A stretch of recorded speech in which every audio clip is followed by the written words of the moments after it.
Hello all, welcome to Kate Cross's pre-match press conference ahead of the ICC Women's Cricket World Cup game between England and South Africa in Mount Maunganui. We will start in the room. I think we've got a couple of questions here and then we'll come to people on Zoom. As ever, please flag with a hand up if you have a question to ask. Thanks. Good luck for tomorrow, Kate, first of all. Looking at the tournament thus far, hasn't been the ideal start, Norton, to kind of start off with, and I'm sure you guys probably would have penciled in perhaps at least one win out of those two at least. So what's the mood of the group at the moment? There's obviously still a lot of time to turn things around, but what's the feeling in the camp at the moment? Exactly that. I think, we have had a tough start to the tournament. I don't think we can come too far away from saying anything other than that. But yeah, I think coming here to Mount Maunganui has actually been a really refreshing stage of the tournament for us, because we've been away for a long time now, obviously add the Ashes onto the start of this tournament. So it was nice to, get a little bit of space, have a little bit of time off without all the travel days that we've been having. So the mood's good. I've just actually done a chat with the BBC and was talking about how it'd be very easy for us to go into our shells at this point, but we know that we've got a lot of improvements to make in order to win these games, and the beauty of it is that we're only losing them by small margins. So if we can play our best cricket, which I've no doubt that we can, then things could very quickly change for us. And just quickly on the Tauranga surface, I'm not sure how much you guys have had a chance to look at it yet, given that you only just got here, but perhaps looking at some of the other previous results, like South Africa playing Pakistan the other night, have you guys taken any of that in, and have you got any opinions on all of that? Obviously, we've been watching the tournament. It's quite difficult because you don't know if you're going to play on the same pitches and whatnot. So I think what we need to do is make sure that we play what's in front of us and play the team that obviously we come up against, and play our best cricket in those circumstances and adapt to those conditions as we go. I think we have done that, actually. I think obviously the first game up in Hamilton was a good start for us, even though we did lose to Australia. But yeah, I think it's just making sure with tournament cricket that you play what's in front of you and not look either what other teams have been doing or what is ahead of you. I think making sure you're present at that game. Kate, I'm going to ask you a very simple question just so I can check the audio. Yep. If you could just tell me what you had for breakfast, actually, if that's okay.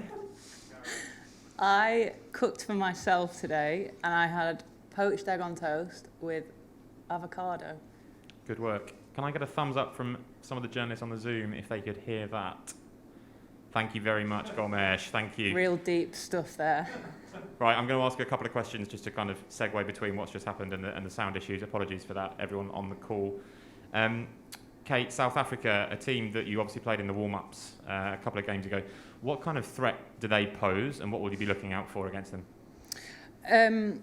Well, obviously they've got Lizelle Lee back, who's been in quarantine and missed that first game and didn't play against us in the warm-up game. So we're obviously very aware of the way that she bats at the top of the order, and that's something that's going to be a big challenge for us, I think. But they've also been a team that when they're playing well, they're quite a dominant team, and I think that's something that actually bodes quite well for us in terms of the things that we wanted to improve on. So we know that our bowling probably hasn't been the standard that we expect of ourselves, of the unit that we've got, kind of particularly in the wides that we've been bowling recently. So it'll be a good challenge, but I think it's going to be a really good game for us to get out there and, I guess, prove people wrong, because we've certainly not played the cricket that we want to yet. You mentioned the bowling maybe hasn't been at the standard that you would have liked so far. What kind of discussions have you had as a group since that defeat in Dunedin about bowling specifically? I think it's just not going too far away from what our plan A is and what we do so well for so long and so often. As a bowling unit for the past 18 months, I think we've been pretty spot on a lot of the time, and we've really adapted well to conditions and adapted well to teams that we've been playing against. And I think it's very unlikely that the Australia game, for example, it's very unlikely you get a day where myself, Sophie and Nat are all going above sixes. So I think we actually bowled better against the West Indies. I think we probably let ourselves down a little bit in the field, which again is going to be something that we're going to rectify on Monday, and make sure we bring in that energy and looking to be positive, because I think sometimes when you lose cricket it's very easy to go into your shells, especially in big tournaments like this where there's a lot of eyes on you and a lot of scrutiny. But I think if we can still play that really positive brand of cricket that we've played for so long now, then we can stand ourselves in good stead. Thanks, and we'll go to Gomesh, please. Thanks, and hi, Kate. Obviously, the results haven't gone your way, but this is your first ODI World Cup. How has been your experience so far? Yeah, it's it's a bit sad to say that I'm 30 years old and this is my first World Cup, but it's been a strange one, obviously, because it's not really been the start that we wanted. And I think you come to these tournaments and you really want those big moments because you know that all eyes are on you. And we've not quite had that as a team yet, and personally not had those moments myself yet. So I think it's just, I just want to make sure that I'm doing my role for the team as best as I can, and as long as I can. So, but yeah, it's been brilliant. It's obviously great to tour New Zealand as well. It's such a gorgeous country, and we've really enjoyed the places we've been to so far. And the Mount in particular, it's a favourite of a lot of the girls. So it's been nice to be here for a couple of days, and we've got 2 games here back to back. So yeah, nice to spend some time in a part of a country that we love.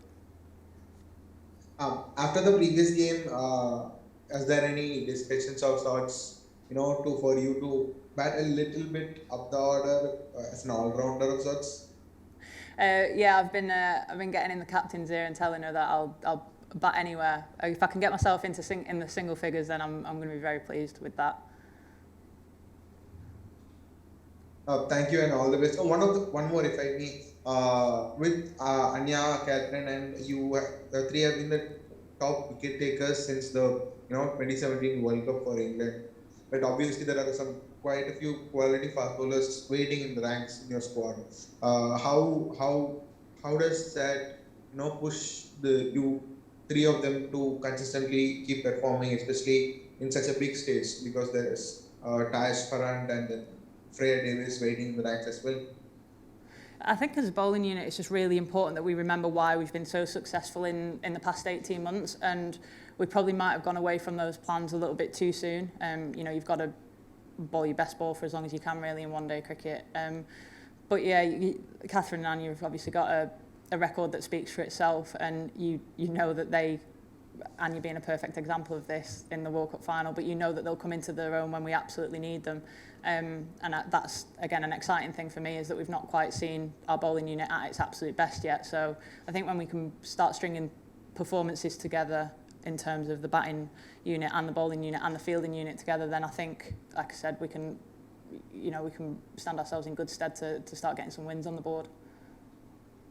Thank you and all the best for the match. Thank you. Thanks, Gomesh. And Anya, please. Thanks, Hen. Kate, the fielding of England, you did say that the fielding let you guys down in the last game. What's been the discussion around that? Because it's a very uncharacteristic England performance. Yeah, that was actually something that I spoke about with the little fielding group that I was with yesterday in training, that it is very uncharacteristic of us, and we've kind of felt like it's been poor performances, but I think it's been just poor by our standards of what we set ourselves. But I think a lot of it is mindset. I think, especially with fielding, it's probably the part of the game that everyone feels that they can impact. And I think when we're at our absolute best and we're committing to diving and taking chances and trying to pull off specky catches, then that's when we are at our best as a unit.